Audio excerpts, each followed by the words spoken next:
Sir మాకు జగన్ ప్రభుత్వంలో మాకు అంతా ఇంత ఇచ్చారు. ఈ ప్రభుత్వం వచ్చినాక మాకు ఏమి మేమేమి తెలియదు. మా కష్టం చెప్పుకున్న దానికి కూడా మాకు లేస్తారు.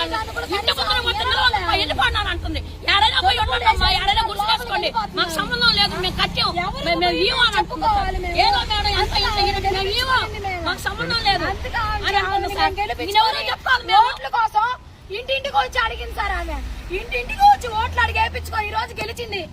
ఎప్పటి నుంచో మీకు శాంక్షన్ అయిపోయింది అన్నప్పుడు మాకు ఒక అర్జీ రాలా, అప్పుడే నోటీసు రాలా, అప్పుడే నువ్వు దీన్ని కూల్చొచ్చు కదా. కూల్చకుండా ఇన్ని రోజులు ఎందుకు ఆగి అంటే నువ్వు గెలవాలనే అంటే మీరు గెలిచిన తర్వాత గెలవడం ఫస్ట్ మమ్మల్ని లాగేసింది ఇదికి. అంటే నువ్వు గెలిచేదాకా ఆగి మమ్మల్ని ఈదిలోకి లాగాలనే కదా మీరు అట్టుందా. ఈ రోజు ఈ పరిస్థితికి తీసుకొచ్చింది మమ్మల్ని. కనీసం ఇక్కడ ఎట్ట జరుగుతుంది, అందరూ పేదోళ్లే కూలి చేసుకొని తినాలి. ఎటు పోయానని కనీసం నువ్వు చూసావా? వచ్చా ఇంటి ముందుకు 1-2 సార్లు నువ్వు వచ్చాడైతే కనీసం ప్రజలు నన్ను నమ్మి వచ్చారు, నన్ను గెలిపించుకున్నారు.